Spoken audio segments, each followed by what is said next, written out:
안녕하십니까. 정확한 분석으로 시대 흐름을 읽어드리는 와이타임스 논평의 추국일입니다. 남쪽과 북쪽이 최고 존엄 문제로 시끄럽습니다. 지금 북한은 최고 존엄 수호 문제로 난리가 나 있죠. 북한에서의 최고 존엄은 북한식 표현대로 한다면 이 세상 무엇과도 바꿀 수 없는 지존이고요. 우리 인민의 생명이고 넋이며 삶의 전부다, 이렇게 표현됩니다. 이번 대북전단과 관련한 이 북한의 반발 핵심 포인트 중에 하나가 바로 최고 존엄까지 못 오겠다는 겁니다. 이 최고 존엄에 대한 북한의 성명 내용들을 보면 이렇습니다. 우리의 최고 존엄은 이 세상 그 무엇과도 바꿀 수 없는 생명이고 존엄이며 영예이다. 그런데 인간 오물들이 무엄하게도 우리의 최고 존엄을 걸고 들며 공화국의 유상을 훼손해 보려고 날뛰었으니 이를 어찌 용납할 수 있겠는가? 절대로 용서할 수 없다. 우리 민족끼리 6월 6일자가 그렇습니다. 우리가 제일 신성시하는 최고 존엄을 모독하며 무엄하게 놀아댄 데에 대해 치솟는 격분을 금치 못하면서 조선중앙통신에 나오는 내용입니다. 우리의 정신적 기둥인 최고 존엄을 모독하는 것은 전체 조선 인민을 모독하고 또 농락하는 특대 범죄 행위다. 노동신문 6월 7일자입니다. 이렇게 감히 최고 존엄을 건드렸으니 천벌을 면치 못할 것이라고 공분하고 있는 겁니다. 북한의 최고 존엄 수호는 이렇게 상상을 초월합니다. 이건 우리가 이미 익히 아는 바죠. 그런데 이렇게 북한의 최고 존엄 문제를 거론하는 것은 자유의 나라라고 말하는 대한민국에서도 최고 존엄 문제가 거론되고 있기 때문에 그렇습니다. 진중권 전 동해대 교수가 지난 10일 날 남이 써준 연설문을 그냥 읽는 거고 탁현민, 그러니까 청와대 의전비서관이죠. 탁현민이 해준 이벤트하는 의전 대통령이라는 느낌이 든다 그러면서 비판을 하니까 청와대의 전 현직 참모들이 일제히 반박에 나섰습니다. 최우규 전 청와대 연설기획비서관은 이날 오후에 페이스북을 통해서 어디서 누구에게 확인해서 저렇게 단정적으로 이야기했는지 모르겠지만 명백한 거짓이라고 했고요. 윤영찬 민주당 의원, 전 청와대 국민소통 수석이었죠. 이런 글을 올렸습니다. 진 전 교수의 뇌피셜, 그러니까 근거 없는 생각이라 그러면서 문 대통령이 직접 원고를 수정하고 있는 사진을 첨부하면서 반박을 했습니다. 지금 사진에 보이시죠?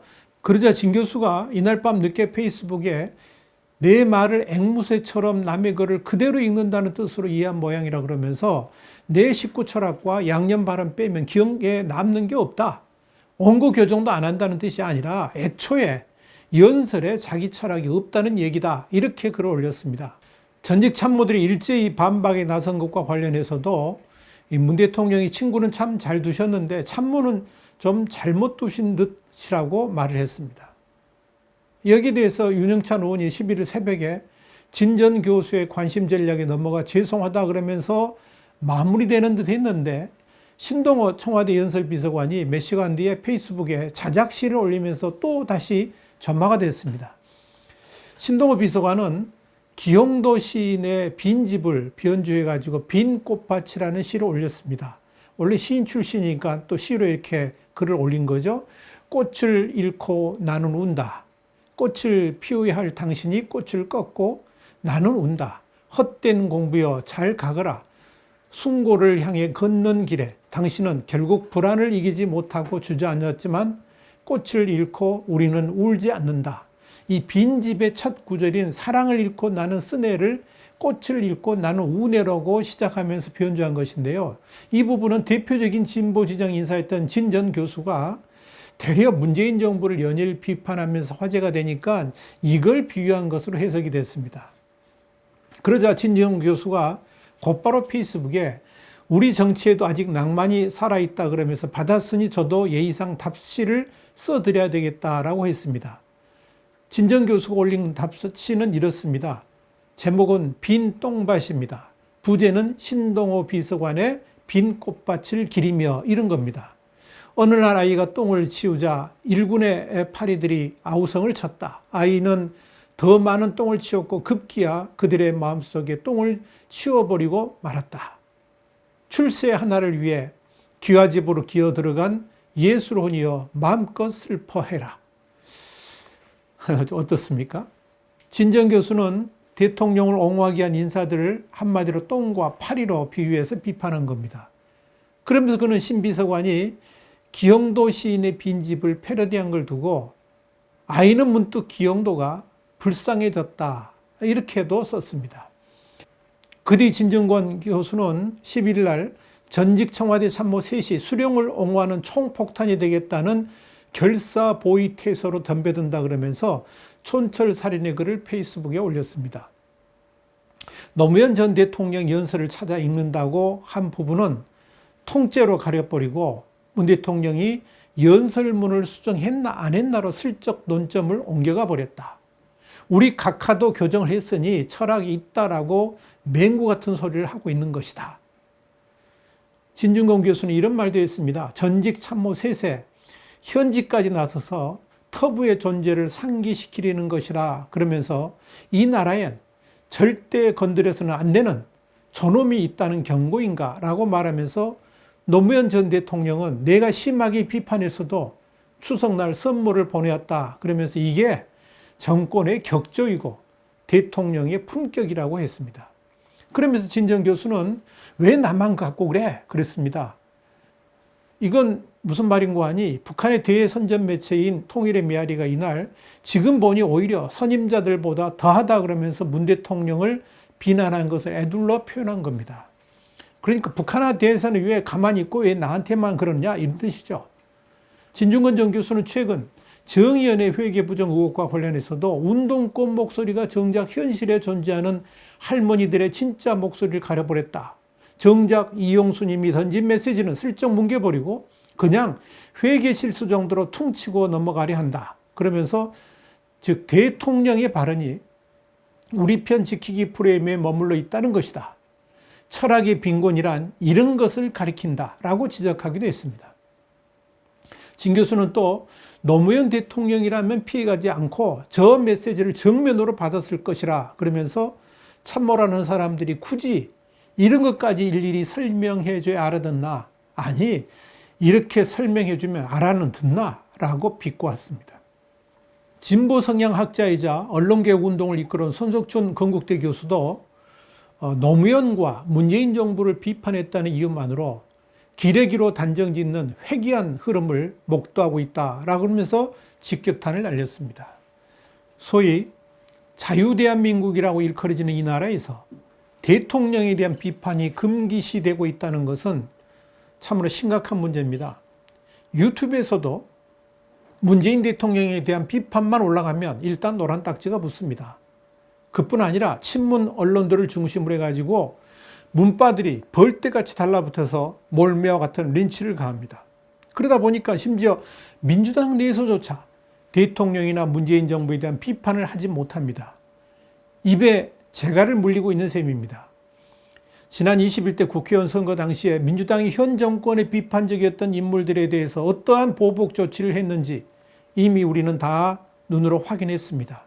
그것이 지금 대한민국에서 최고 존엄을 어떻게 대하고 있는지 여실히 보여줍니다. 이런 상황에서 한때는 같은 편이었던 진중권 교수가 문재인 대통령에 대해 한마디로 말해서 철학이 없다, 아는 게 없다 이렇게 막말에 가까운 타박을 했으니 우선 대통령을 지근거리에서 모셨던 이들이 들고 일어난 것입니다. 그런데요, 문재인 대통령의 철학이라든지 현실인식 웬만한 사람들은 그 실체를 다 알고 있습니다. 분명한 것은 문재인 대통령의 철학 문제가 진중권 교수가 처음 제기한 것은 아니라는 겁니다. 이미 여러 매체들을 통해서 문재인 대통령의 정치 철학이라든지 신념, 소신 등에 대해서 많은 의문들을 제기해 왔습니다. 어제 다루고 오늘 다룬 말들은 물론이고 앞뒤도 안 맞는 말들을 심심찮게 해댔습니다. 어디 그뿐입니까? TV 토론에서도 동문서답하는 일들이 비일비재했지 않습니까? 문재인 대통령을 누구보다도 잘 아는 김종인 미래통합당 비대위원장이 지난해 11월 달에 이런 말을 한 적이 있습니다. 국정 전반에 어디 하나 편한 곳이 없다. 그런데 문재인 대통령이 그런 문제 자체를 모르는 게 더 문제다.